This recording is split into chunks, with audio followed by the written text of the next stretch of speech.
The fluorescent lights buzzed faintly overhead, their hum almost drowned out by the rhythm of beeping monitors and the soft shuffle of nurses' shoes on the linoleum. Night shift at St. Augustine General had a particular stillness to it, a kind of hush that wrapped the ward in a strange intimacy. Most patients were asleep by now, save for the occasional restless soul. Clara Whitmore moved quietly from room to room, her chart balanced against her hip, stethoscope swinging slightly as she walked. Her hair, pulled into a messy braid, was already beginning to fall loose, and there was a faint coffee stain on her scrubs she hadn't had the energy to scrub out. She had worked 3 consecutive nights and was beginning to feel the wear, but she never let it show. She had a softness in her voice, in her way of speaking to patients, a calm that steadied others even when she felt shaky inside. In room 317, a new admission had arrived just before the changeover. No family, no listed emergency contact. The intake sheet was almost blank. Male, mid-30s, John Doe placeholder name awaiting identity confirmation. He'd been admitted after collapsing on the street, mild dehydration, a possible concussion, signs of recent travel. Stable but silent. He hadn't spoken a word since arriving. Clara hadn't been assigned to him, but she'd peeked in just after midnight. Something about the way he sat in the hospital bed, upright, distant, like a man trying hard not to exist, stirred something in her. Most patients fought the silence. They turned on the TV, called family, asked for updates. But he just sat, unmoving, hands on his lap, eyes on the far wall. Her curiosity tugged at her more than she'd like to admit. It was against protocol to sit in a patient's room without cause, especially one not under your care. And yet, at 2:03 a.m., Clara found herself back outside his door. She hesitated, then knocked softly before entering. "Hi," she said, her voice low so as not to startle him. "I know you're not on my rounds, but I thought I'd check in anyway. Can't sleep." The man didn't turn his head. His eyes remained fixed ahead, gaze unreadable. There was nothing hostile in his silence, only a kind of deep, practiced detachment, as if he'd spent years training himself not to react. She moved a little closer, stopping a foot from the edge of the bed. "Mind if I sit?" Still nothing. She took his stillness as permission and eased herself into the plastic chair near the window. She didn't press him with questions or try to fill the quiet. Instead, she let it settle between them, a kind of mutual agreement. Sometimes, Clara believed, silence was a kind of language. "I had a patient once who didn't speak for 12 days, she said after a while. "Not a word. Nurses wrote it off as trauma. Turned out she just didn't trust us yet. When she finally did speak, it was because someone sat with her one night and didn't ask her to talk." She glanced at him, no change in expression, but she kept going. "Some people don't realize how loud a hospital can be. All the alarms, the questions, the constant lights. Sometimes you just want someone to sit, not to fix anything, just to be there." He shifted slightly, barely perceptible, but it was something. Clara smiled gently, encouraged. "I'll stay for a little while," she said. "You don't have to say anything." Minutes passed. She sat quietly, hands resting on her lap, watching the way the moonlight touched the edge of his sheets.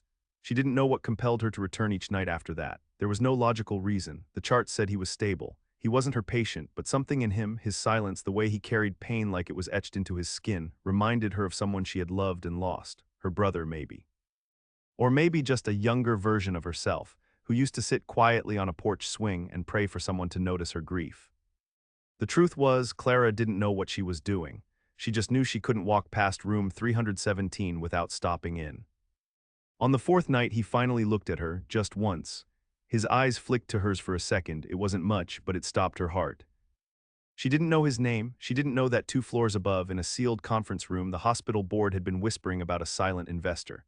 A man whose money had rescued the failing ER from closure. A man who had requested complete anonymity. No press releases, no boardroom appearances. He wanted nothing named after him. Nothing except the promise that the hospital would remain a place where people could find peace. Clara didn't know he was that man. She only knew that he was quiet, alone, and carrying something heavy. And she couldn't walk away from that. Not yet. The following night, room 317 was quiet as ever, but something had changed. Clara noticed it the moment she stepped through the door. The man, still unnamed, still mute, was no longer staring at the far wall. He was looking out the window this time, the side of his face caught in the glow of street lamps beyond the glass. There was a slight furrow in his brow, not quite confusion, not quite thoughtfulness, just presence. He was in the room now, no longer somewhere distant in his mind. She didn't speak right away. She simply sat down in the chair by the window and rested her hands in her lap. He didn't look at her, but he didn't turn away either. A small, strange feeling settled in her chest. In her 5th year of nursing, Clara had grown accustomed to detachment. Not the cold kind, but the kind that lets you survive. When you've held the hand of a woman as she slipped into unconsciousness for the last time, or walked a grieving son to the cafeteria because he couldn't bear to stay in the ICU, you learn where to place your emotions. Not inside your heart, but in small, careful pockets. Places you can visit later when you're alone. This man, this stranger, was quietly undoing those compartments. She noticed things about him now, how he kept his hands folded, thumb rubbing softly over his opposite knuckle, how his eyes flickered toward any sudden noise in the hallway but always returned to stillness, how his breathing changed slightly when she entered the room. "Tonight's a soft one," she said quietly, gesturing toward the window. "Even the ambulances are quiet, it's rare." No response, but the corner of his jaw twitched, just once, like something inside him acknowledged her words. She took out a small thermos she'd tucked into her bag. "Chamomile," she said. "There's a nurse on third shift who makes it in bulk for everyone who needs a little help sleeping." She didn't hand it to him, didn't want to assume, but placed it gently on the side table. He didn't move to take it, but he glanced at it briefly. That was enough for her. Clara leaned back, exhaled slowly. "You know," she murmured, "I used to think quiet people were just shy, but I've met too many since then. People who don't talk because they're carrying something they don't have the words for." She looked at him. "If that's you, I get it." A long silence passed. Then for the first time his voice, low, unsteady, barely above a whisper. "Why do you keep coming?" Clara blinked, her breath caught just slightly. She turned her eyes to him, heart stirring strangely. "Because you look like someone who shouldn't have to be alone." He looked at her, really looked this time. His face didn't change much, but there was a flicker of something vulnerable in his expression, like a man startled by kindness. "I could report you," he said, voice still quiet. She smiled softly. "You could." Another long pause. "I won't," he said, almost reluctantly. She laughed, a gentle, melodic thing, appreciated. His eyes dropped to the thermos. He picked it up slowly, turning it in his hands. Clara watched his fingers, long, careful, steady. They didn't tremble like they had on his first night. She didn't ask for his name. It didn't feel right to force anything. If he wanted her to know, he'd tell her. The days passed quietly after that. Clara continued her shifts. She helped a new mother learn how to swaddle her premature son. She assisted with a difficult discharge that left a patient in tears, and always, at some point in the night, she found her way back to room 317. He spoke only in short fragments, but they became more frequent. One night, "I used to hate hospitals." Another, "You're not like the others." She never pressed for more, but she offered pieces of herself in return. "I didn't always want to be a nurse," she told him once. "I thought I'd be a writer, but then my mom got sick and I saw how the nurses held her hand when I couldn't be there. That changed everything." His eyes lingered on her face for a while after that, as if he were trying to memorize it. On the seventh night, she arrived to find him not in bed, but seated in the chair by the window. "I thought I'd switch it up," he said. Clara smiled as she closed the door behind her. "You're full of surprises." He gestured toward the chair she usually occupied. "You can still have the good seat."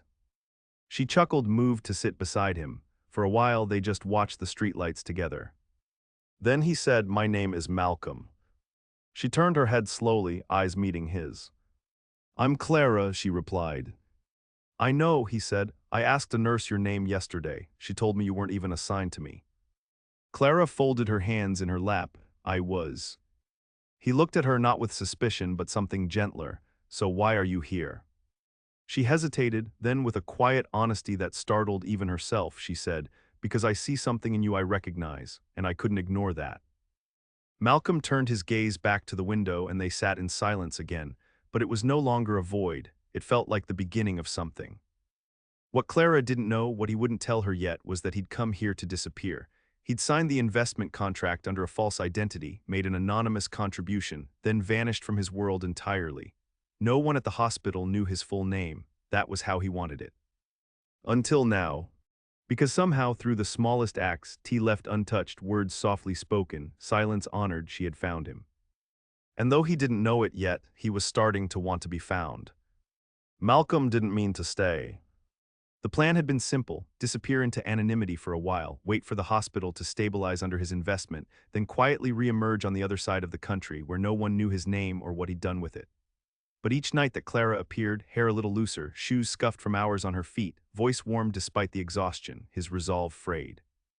It wasn't that she tried to change him, she didn't press, didn't pry, she was simply there, steady as breath, steady as heartbeat. And somewhere along the way, he began to crave her presence more than he feared it. The next week passed in quiet, unassuming rhythm. Clara brought books with her some nights, old paperbacks from the hospital library. She would sit beside him and read aloud, nothing too dramatic, just slow, even prose that filled the room like low music. On other nights, she simply kept him company, sharing pieces of her life in unhurried detail. My dad used to fish at the lake every Saturday, said the world made the most sense when the water was still. She smiled at the memory. When he got sick, I used to sit by his bed and read the paper aloud. I think he hated the news, but he liked hearing my voice. Malcolm listened. He didn't say much, but his silence no longer felt like distance. It was a kind of listening, an attentive quiet that gave her room to speak truth she rarely shared. One night he asked, "Doesn't it wear on you, being around so much pain?" She considered her answer. Sometimes, but there's also something beautiful in being trusted with someone's hardest moment, like you're being invited to hold part of their life with care. That feels like an honor. Malcolm nodded slowly. I've never thought of it that way. He had spent much of his own life far from human need, surrounded by contracts, consultants, mergers. It was easy to believe the world ran on figures and forecasts. Clara, with her calloused hands and gentle voice, reminded him that it didn't, not really. What surprised him most was how much he began to want her there. One evening he stood by the window before she arrived, scanning the parking lot below. His pulse skipped when he saw her figure appear beneath the streetlight, shoulders squared against the wind, bag slung over one shoulder. She walked with purpose but not hurry, like she belonged in the rhythm of this place. He stepped away from the window before she entered, not wanting her to know he'd been waiting. That night, Clara brought a small, old-looking Polaroid camera with her. My brother gave it to me before he left for Colorado, she said, placing it on the side table. He said it was so I wouldn't forget to notice the little things. She looked at Malcolm thoughtfully. Would it be all right if I took a picture of the view from your window? Something about it feels still tonight. He nodded. She clicked the shutter gently, then waited for the soft whir as the film developed. When the image faded into life, she smiled and showed it to him. The streetlight glowed golden in the frame, a single parked car beneath it, the reflection of the room's light across the glass. It's not much, she said, but sometimes that's enough. He stared at the photo, and for the first time in days reached out to touch her hand. It wasn't a bold move, just the press of his fingers over hers where they rested on the chair arm. Her breath caught slightly. Neither of them said anything about it. 2 days later, Malcolm was discharged. The attending physician, an older man with a clipped voice and little curiosity, handed Malcolm the paperwork with barely a glance. You're free to go, whoever you are, he muttered. Malcolm smiled faintly but said nothing. Clara wasn't working that night. He left without saying goodbye. But he carried the Polaroid photo in his jacket pocket. It should have ended there. Except 3 nights later, Clara found an envelope on her locker shelf during break. Her name was written in careful black ink. Inside, a single typed letter. I didn't plan to stay, but you made staying feel like something I could want. I don't have words for what you gave me, but I'm trying to find them. Them. No return address, no explanation. She read it 3 times, then folded it neatly and placed it in her back pocket. The ache surprised her. She hadn't realized how much space he'd taken up in her thoughts. Days turned into a week. The hospital moved on. Clara buried herself in the rhythm of care, new patients, new stories. But every time she passed room 317, she felt it, the absence. Then one morning, the nurses' lounge buzzed with unusual chatter. A rumor was floating through the floors. The hospital's mystery investor had finally been named. Clara barely noticed until someone mentioned the name out loud, Malcolm Lorne. She froze. The nurse beside her glanced over. You okay? Clara nodded faintly. I just need some air. Outside, the morning air was damp with the weight of spring rain. She leaned against the concrete wall near the staff entrance, heart pounding. He hadn't lied, not exactly, but he hadn't told her the truth either. Malcolm Lorne. She'd read about him once back when his tech firm acquired a string of medical software companies. Reclusive, wealthy, always behind the scenes, and now somehow the man who had sat beside her night after night, wrapped in silence, sipping chamomile tea. It didn't make sense, and yet it did. She felt foolish, and then she didn't. Because the man she'd sat with wasn't a title, he was just Malcolm, the quiet man who listened when she spoke about her father, who noticed the view from the window, who touched her hand like it meant something. He hadn't needed saving, but he had let her sit with him in his quiet, and that mattered. That night when she walked past room 317 again, she paused. There, taped to the inside of the door, was another Polaroid photo. The same view, same streetlight, same stillness. But this one had writing beneath it, scrawled in uneven black ink. Some places stay with you, some people more. Her fingers trembled slightly as she touched the edge of the frame. Malcolm was gone, but something told her he wasn't finished. Spring settled over the city with the slow patience of something earned. The wind softened. The trees lining the hospital courtyard dusted their limbs in green, and still Clara kept working. She never mentioned Malcolm to the others, not when the news broke that Malcolm Lorne had signed a 10-year investment agreement with the board, not when the CEO publicly praised the mysterious benefactor's quiet generosity, not even when a new family waiting room opened on the third floor with sleek chairs and filtered light, funded entirely by anonymous donation, though the staff knew who was behind it. Clara said nothing, because what they knew of him, the headlines, the dollar signs, was not what she knew. She had sat beside the man, not the investor. She had watched him fold his hands to keep from shaking. She had seen the quiet ache in his eyes when she spoke of grief. She had handed him tea and a camera and stories, and he had accepted them with a reverence that no one else saw. She missed him, more than she expected to. One afternoon, after an especially long shift, Clara stopped by the hospital garden. It was nearly empty, just the rustle of tulips and a father coaxing his toddler down the path. She sat on a bench near the fountain, closed her eyes, and let the quiet settle over her. When she opened them again, there was something resting on the bench beside her. An envelope, heavy cream paper, her name again written in that careful, steady ink. Clara's breath caught. Inside was another letter, short typed. There are 1,000 ways to be seen. You saw me in the one way that mattered. I'm still trying to earn that. Them. Below the note was an address, no explanation, no signature beyond that one familiar initial. She turned it over in her hands, uncertain. Her pulse raced, but she stayed seated. The sun had dipped behind the roofline, casting the garden in gold. She didn't go to the address that night. It took her 3 days. On a Friday between shifts, Clara took a cab across the city. The address led to a quiet building tucked behind a row of magnolia trees, a brownstone understated and old. There was no plaque, no concierge, just a narrow stairwell that led to a door with a brass number etched into the wood. She raised her hand and knocked. The door opened before her knuckles could fall a second time. Malcolm stood there, dressed simply in a dark sweater and jeans, barefoot, a little less guarded than she remembered. He looked like he hadn't slept much, but his eyes lit up when he saw her, and that erased the fatigue. "Hi," he said. Clara didn't speak right away. She studied him. This was the man whose money saved half the hospital departments, whose influence could change lives across the country. But more than that, this was the man who once said nothing and still made her feel heard. "I wasn't sure if I should come," she said finally. "I wasn't sure you would," he admitted. They stood in the threshold a moment longer, the silence thick between them. Then he stepped aside. "Do you want to come in?" She hesitated, then nodded. The apartment was sparse. Clean lines, neutral tones, everything arranged carefully but not cold. On a small table by the window sat the Polaroid photo she had taken, the view from his hospital window. Next to it was a second photo, clearly taken by him, the garden bench where she had found the letter. "You kept it," she said softly. "I kept all of it," he said. "The tea, the way you listened, every night you showed up when I didn't ask." She turned toward him. "Why didn't you tell me who you were?" "Because I didn't want you to see that version of me. I was tired of being the man who signed checks, made decisions, stayed in control. I wanted to know if someone could look at me and not want anything."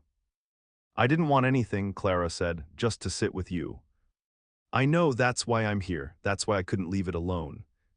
Something cracked gently in the space between them. "I don't know what this is," he said, "but I think about you more than I understand. I want to be near the version of me you saw." Clara moved toward the window, letting the light fall over her shoulders. She looked back at him. "I don't need you to be anything but who you are," she said, "and I don't expect anything from you." He stepped closer. "I want to try," he said, "to see what's possible when I don't run from it." Clara searched his eyes. There was fear there, yes, but also hope, hope worn in, not shiny or naive. The kind that had been earned slowly, night after night, between cups of tea and the sound of her voice in a quiet room. She nodded. Okay. Malcolm let out a breath he hadn't realized he'd been holding. They didn't touch, not yet, but they stood facing each other in the afternoon light, not needing to say more. It wasn't a grand declaration, it wasn't a fairy tale. It was a beginning. The beginning was quiet. There were no dramatic moments, no whirlwind declarations or candlelit promises. What formed between Clara and Malcolm unfolded slowly, with the same careful attention she gave to her patients and the same stillness he had once relied on to shield himself from the world. In the weeks that followed, they saw each other often but never in a rush. Clara would stop by the brownstone some evenings after her shift, sometimes bringing soup from a street vendor or a book she thought he might like. Malcolm would open the door, a little less guarded each time, and they would sit on the couch, by the window, on the floor with their backs to the wall. They talked. He told her bit by bit about the early years, the tech startup that took off too quickly, the investors who turned into ghosts once the profit margin shrank, the people he trusted who measured worth in dollars and then vanished when he stepped back from the game. I stopped speaking at first because I didn't know what to say, he confessed one night. Then I stopped because no one was really listening. Clara didn't interrupt, she just rested her hand lightly on his, fingers brushing knuckles. And now, she asked softly. He looked at her, the question hanging gently in the space between them. Now I'm trying again. It wasn't a love built in heat, it was built in pauses, the way she knew exactly when to leave a question unspoken. The way he watched her speak as if the sound of her voice was something that steadied him, it grew in places neither of them had expected. One morning, Clara came downstairs to find him at the kitchen table, glasses low on his nose, reading an article she'd printed and forgotten in her bag. You annotated it, she said, half laughing.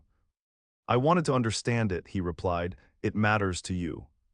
She stood there watching him for a moment, and something tightened in her chest in that soft, aching way that precedes tenderness. They didn't label it, didn't force it into definition. But on her days off, she found herself reaching for her phone without thinking, and on his lonelier nights, he watched the hospital's live feed just to see the lights on her floor. He was still quiet. She was still tired. But they met each other in the in-between. One Saturday, they went to the lake, her father's lake. She hadn't returned in years, not since the funeral. But Malcolm offered to drive, and when they arrived, she stood on the dock while he waited behind, letting her be alone with the memory. She eventually turned and he joined her. He didn't speak, just held her hand as she whispered something to the water. Later in the car, he touched her wrist and said, "Thank you for letting me come." They had dinner afterward at a roadside diner. She fell asleep on the ride home, head against the window, hair falling over her face. He didn't wake her until they reached the front steps. Spring turned into summer. The hospital thrived, funding poured into departments long neglected. Clara watched the pediatric wing expand, and though she never said it out loud, she knew his fingerprints were all over the change, not as a name on a plaque but as quiet influence behind closed doors. One evening, the head nurse mentioned a new community outreach clinic being proposed. Heard it was the investor's idea, she said, sipping her coffee. Clara just smiled, tucked her hair behind her ear, and said nothing. At home, Malcolm was learning how to let someone in, how to cook without a recipe, how to share space with another person without disappearing into himself. There were setbacks, nights when he grew too quiet, mornings when he left notes instead of speaking, but she never asked for more than he could give. And so he gave what he could. Then one early morning in August, Clara stepped into the kitchen to find him already awake, sitting by the window with 2 mugs of tea. He looked at her in that steady way he had, like she was something worth returning to. I thought we might watch the sunrise, he said. She sat across from him, drew her knees up under her sweater. They watched together, the light crawling over rooftops and climbing into the corners of the room. When the sun finally broke free of the skyline, Malcolm turned to her. I still don't know what this is going to be, he said, voice soft. I don't need to know, she replied. But I do know this, he hesitated. The night I met you, I was trying not to exist, and you sat with me anyway. You changed something in me just by staying. Her eyes filled and she reached across the table, curling her fingers around his.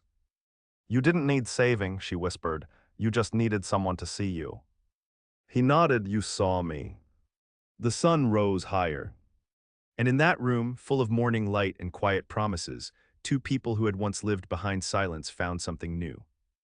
Not the end of their stories, but the soft, sure beginning of a life made not in grand declarations, but in showing up, in being there, in the extraordinary, everyday choice to stay.